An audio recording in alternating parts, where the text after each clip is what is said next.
centrer sur l'essentiel.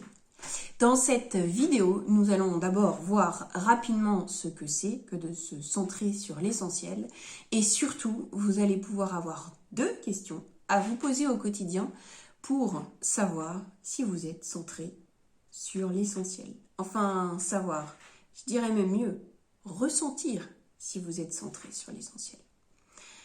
Rester centré sur l'essentiel ou se centrer sur l'essentiel. Alors, pour moi, se centrer, c'est déjà être aligné. Être aligné entre ce que je pense, ce que je dis et ce que je fais. Par exemple, sur la notion du non-jugement, je pense que effectivement, pour pouvoir communiquer de façon la plus optimale possible, en communication empathique et bienveillante, l'essentiel, la partie essentielle, prioritaire, c'est effectivement le non-jugement. D'être dans le non-jugement vis-à-vis de la personne qui est en face de moi pour pouvoir l'écouter de la meilleure façon possible. Ça, c'est ce que je pense. Ce que je dis, c'est ce que je transmets au quotidien dans mes ateliers, dans mes coachings ou même dans nos discussions qu'on peut avoir avec mon entourage et autres. Et ce que je fais, c'est vraiment ce que je vais mettre en place. Je vais pratiquer le non-jugement, travailler sur ce non-jugement et au lieu de travailler, de juger, me positionner en tant que description. Je décris, j'essaye d'être le plus factuel possible dans ce que je vois pour éviter le jugement. Donc, être aligné entre ce que je pense, ce que je dis et ce que je fais nous permet de rester centré.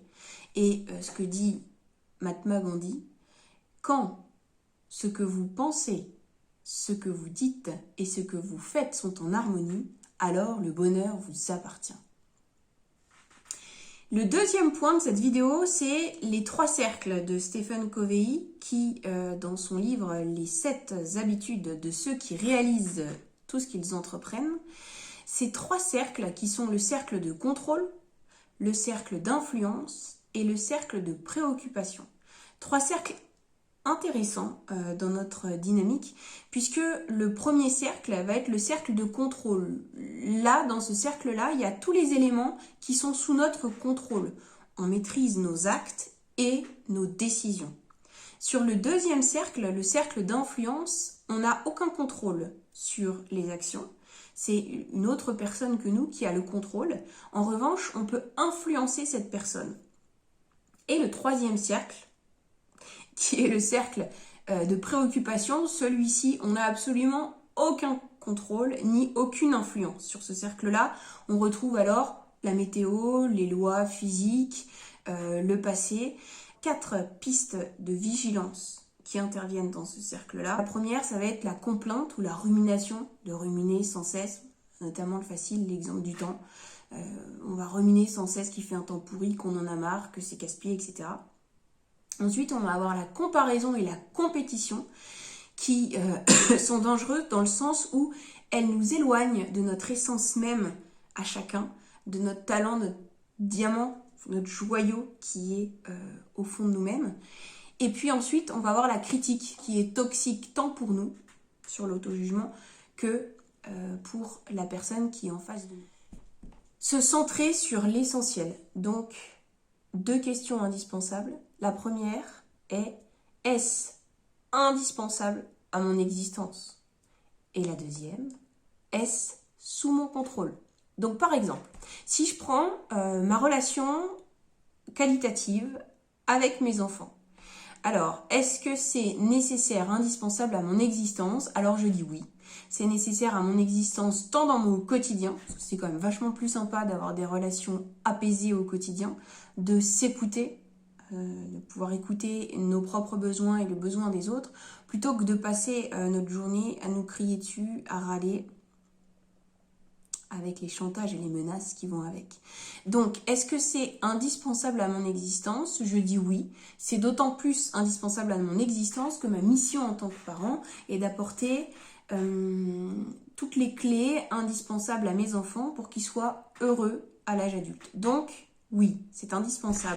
Si je reprends l'exemple de la météo, Alors, est-ce que c'est indispensable à mon existence? La réponse est oui, absolument indispensable. On est tous d'accord pour dire qu'on a besoin de lumière pour être bien. Et est-ce que c'est sous mon contrôle? Absolument aucun. J'ai aucun contrôle sur la météo.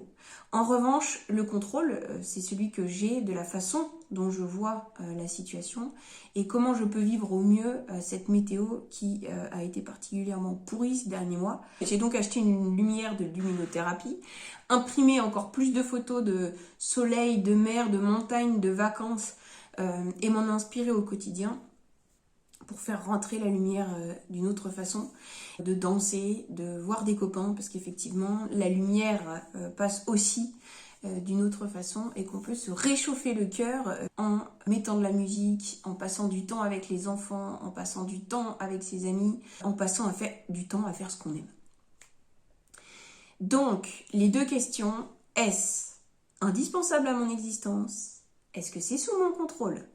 Voilà les deux questions essentielles à vous poser pour que vous puissiez ressentir de la meilleure façon si ce que vous faites, ce que vous dites ou ce que vous pensez est vraiment aligné. N'oubliez pas la prochaine vidéo qui aura lieu sur le comment faire, comment mettre en place tous les ingrédients, quelles pistes suivre pour pouvoir répondre de la meilleure façon possible à ces deux questions. Je vous souhaite une excellente journée, à très bientôt!